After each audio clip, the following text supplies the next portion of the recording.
এখানে এত হইচই হচ্ছে, কি ব্যাপার রে? দেখতে পাচ্ছেনি সেই বদমাইশ ছেলেটা মেয়েদের বাথরুমের ছাদে উঠে বসে আছে। কি জানোয়ার ছেলে রে, দেখি তো গা ঘিন ঘিন করছে। এখানে থাকতে হবে না, আই।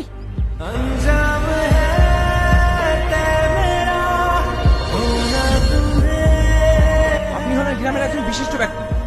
আমার ভাবতেও অবাক লাগছে আপনার ছেলে হয়ে এরকম অসভ্যতমে কাজ করে কি করে। কেন স্যার, আমার ছেলে কি করেছে?